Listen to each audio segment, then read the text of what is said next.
वो दोपहर गुजरे मुद्दत हो गई और उसे भुलाए हुए भी, लेकिन अभी भी उसकी बादगश्त कहीं दूर उसकी याददाश्त के साथ चिमटी हुई थी। और फिर एक दिन न जाने कैसे उसे सब कुछ याद आने लगा, जैसे गोया किसी बीज के बोने के कई दिन बाद अचानक धरती का सीना चीर कर कोई नन्हा पौधा निकल आया। शहरी जब बच्चा था तो उसे अपनी नौकरानी छीमा से बड़ा उन्स था। बड़ी नाजुक सी थी और मुजस्सम मोहब्बत भी। वो उसे अपनी माँ से, अपने बाप से भी ज़्यादा पसंद करता था, जो हर वक्त खेतों में बस काम में ही जुटे रहते थे, और अपनी दादी से भी ज़्यादा, जिसे सूत काटने से फुर्सत नहीं थी। छीमा उसे तरबूज के बीजों से गिरिया निकाल कर दिया करती थी। सर्दियों में आग जलती तो उसकी राख में आलू भूनने के लिए रख देती। आलू ना होते तो शकरकंदी या फिर कोई मकई का भुट्टा, और फिर शहरी को खाने के लिए देती। उसे याद नहीं था कि यह वाक़या कब रूनुमा हुआ था। रात को उसे ख्वाब आया कि वो गुसलखाने में पेशाब कर रहा है। वो सुबह उठा तो उसके सारे कपड़े गीले थे। उसकी माँ ने उसकी धुनाई उतनी देर तक की जब तक कि उसकी पीठ पर नील नहीं पड़ गए। फिर उसे हुक्म दिया कि जाओ पड़ोसियों से नमक मांग कर लाओ, ताकि उन्हें भी मालूम हो जाए कि उसने क्या कारनामा अंजाम दिया है। लेकिन छीमा ने उसके कपड़े उतरवा कर उसे अचार के बड़े से मर्तबान के पीछे छुपा कर खड़ा कर दिया, और फिर कपड़े धोकर उन्हें आग के करीब रख कर सुखाया और फिर उसे पहना दिया। फिर मौसम बरसात गुजरते ही वो नदी के किनारे खेल रहा था कि उसके पाँव में पहनने वाली एक चप्पल नदी में बह गई। उसके बाप ने उसे डांटते हुए नदी से निकाला। जब वो चप्पल की तलाश में नदी में घुसा ही था, तब उसका बाप करीब ही खेत में काम कर रहा था। फिर उसने फैसला किया कि रात को शहरी खाना खाए बगैर सोएगा। वो चप्पल के बगैर घर गया तो उसकी माँ उसे झाड़ू से मारने लगी, तो छीमा आड़े आ गई और उसे बचाया, लेकिन इस कोशिश में उसे एक दो दरबार झेलनी पड़ी। छीमा जहाँ जाती हमेशा शहरी को साथ ही ले जाती, लेकिन शहरी कई दफ़ा महसूस करता कि जब उसके बाल संवारे होते और नए कपड़े पहने होते तो उसे छोड़ जाती। जब वो इकट्ठे कहीं जाते तो उसे अपनी कमर पर उठा लेती और लोग हंसते कि वो इतना बड़ा हो गया है और अभी तक छीमा की कमर पर सवार है। वो उसे धोबी घाट साथ ले जाती, वो उसे कपड़े धोने वाले बड़े पत्थर पर बिठा देती और फिर मल मल कर उसकी गर्दन, कमर और कानों के पीछे लगी हुई मैल को उतारती। शहरी को गुदगुदी होती तो वो मचलते हुए एहतजाज करता, लेकिन उसके हाथ नहीं रुकते थे। छीमा जब घर से निकलती तो कई दफ़ा पिछवाड़े जाकर चेहरे पर पाउडर और गाजे का लेप करती। पता नहीं ये काम वो कब से कर रही थी। उसके इस राज को शहरी के अलावा कोई नहीं जानता था। वो जब भी ये ज़बाइश कर रही होती तो शहरी उसके पास एक मुहाफ़िज़ की तरह खड़ा हो जाता, और अगर कोई आ रहा होता तो फ़ौरन उसको बताता। गांव का मेला लगने से कुछ दिन कबल जब छीमा धान की फसल से चिड़ियाँ उड़ाने खेतों की तरफ जा रही थी तो उसने शहरी को साथ ले लिया। गांव में चिड़ियों के गौल आया करते थे, और अगर उनके खिलाफ मजामत ना की जाती तो वो सारी फसल को चट कर जाती।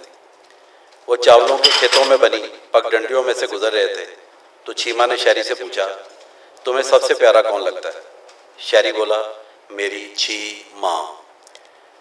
वो हंस पड़ी और फिर उसने झुककर शहरी को कमर पर लाद लिया। फिर वो बोली, शहरी, जब तुम बड़े होकर अमीर आदमी बन जाओगे तो सबसे ज़्यादा पैसे किसको दोगे? शहरी बोला, छीमा को। वो बोली, और मैं दुनिया में सबसे ज़्यादा प्यार शहरी को करती हूँ। उसने कमर पर लदे हुए शहरी को दोबारा संभाला। अभी दोपहर हो ही रही थी और बाजरे के खेतों में इतनी चिड़ियाँ नहीं थी।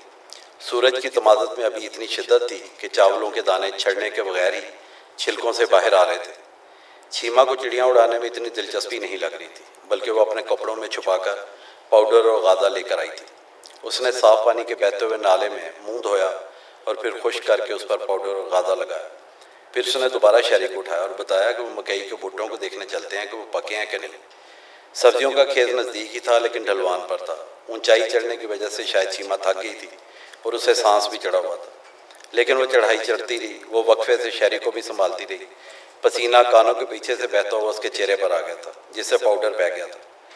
फिर अचानक, इससे पहले कि वो संभले, नवाज उनके सामने आ गया। वो छीमा का इंतजार कर रहा था। वो सिगरेट सुलगाते हुए बोला, बहुत चिड़ियाँ थी। छीमा की बड़ी आंखों में हैरत थी। वो बोली, तुमने सिगरेट पीना कब से सीख लिया? पहले तो नवाज ने इस सवाल का जवाब नहीं दिया और सिगरेट के कश लगाता रहा। फिर कहने लगा, सिगरेट पीने में क्या बुराई है? क्या तुम मुझे अभी भी बच्चा ही समझती हो? छीमा बोली, तुम बच्चे नहीं तो और क्या हो?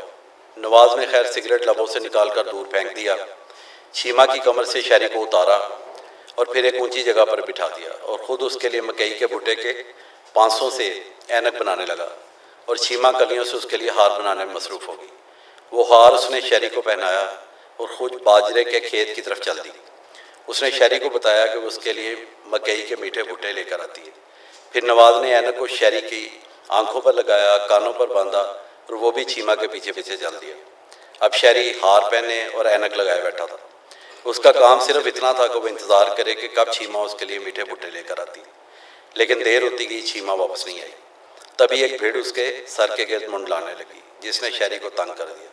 वो झुंझला गया। उसने छीमा को आवाज़ दी, लेकिन उसे कोई जवाब ना आया। वो छीमा छीमा पुकारता रहा। जल्दी उसकी आवाज़ भर आ गई और उसका दिल रोने को करने लगा। कुछ लम्हों के बाद उसे अपनी ऐनक याद आई। उसने टटोल कर देखा, वो अभी उसकी नाक पर जमी हुई। आसमान पर बादल आहिस्तगी से उड़ रहे थे, अबाबील फिजा में उड़ रहे थे। उसे एक बादल बिल्कुल घोड़े की शक्ल का लगा। वो उसे जितना घूर कर देख रहा था, उसे यकीन होता जा रहा था। उसने सोचा कितना अच्छा होता कि वो बादलों के घोड़ों पर उठ सकता। उसने दोबारा ऐनक को टटोला और छीमा को आवाज़ें देने लगा। तभी एक झींगर की आवाज़ भी एक झाड़ी के पीछे से आने लगी। उसे लगा जैसे झींगर उसकी नकल उतार रहा है। ये बार बार हुआ तो शहरी झींगर से नाराज़ हो गया। वो उठा और अपनी जगह से उतरता हुआ झाड़ी के पास गया, जिसके पीछे से झींगर की आवाज़ आ रही थी। उसने हर तरफ देखा, लेकिन उसे कहीं झींगर नज़र नहीं आया। फिर वो दूसरी झाड़ियों में उसे ढूंढने लगा। आखिर वो उसे मिल ही गया। वो घास के टिड्डे से भी बड़ा था।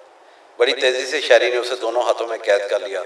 वो आज़ाद होने के लिए हाथ पैर मार रहा था, जिससे उसके हाथ में दर्द हो रहा था। उसने झींगर को गौर से देखने के लिए एक उंगली को ढीला किया और फिर दूसरी को।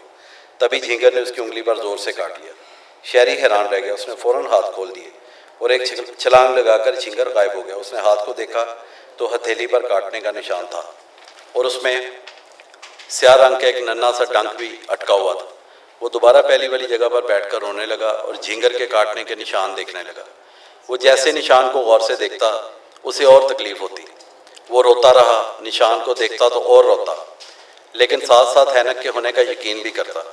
एक अकाब उड़ता हुआ आया और बाजरे के खेत पर चक्कर लगाने लगा, जिससे बाजरे के सट्टे सरसराने लगे।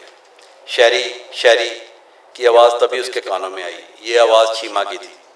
शहरी ने उसे देखा तो उसके गाल सुर्ख सेबों की तरह हो रहे थे और उस लम्हे शहरी को वो और भी प्यारी लगी। उसकी आंखें सोई सोई और पलकें ढीली और नरम पड़ी हुई थी। उसने पूछा, शहरी तुम रो क्यों रहे हो? शहरी की आंखों से आंसू टपके और उसने अपनी उंगली छीमा को दिखाकर कहा, एक झींगर ने मुझे यहाँ काट लिया। छीमा ने अपने गर्म सांस से उसकी उंगली पर फूंक मारी और फिर उसे अपनी कमर पर लाद लिया। उसने बताया कि मकई के भुट्टे अभी पके नहीं थे, इसलिए वो लेकर नहीं आई। फिर उसने चिड़ियों को उड़ाने की भी कोई कोशिश नहीं की और एक नज़दीक वाले रास्ते से घर की तरफ रवाना हो गई। उसने अपने कंधे से मुंह मोड़कर पूछा, तुम सबसे ज़्यादा किससे प्यार करते हो? शहरी बोला, छीमा से। छीमा से। उसने हाथ पीछे करके उसे और मजबूती से थाम लिया और पूछा, आज तुम सारी दोपहर कहाँ थे?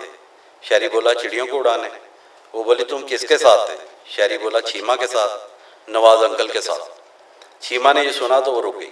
वो बोली, तुम्हें ऐसा नहीं कहना चाहिए, तुम सिर्फ छीमा के साथ थे। क्या ऐसा नहीं था?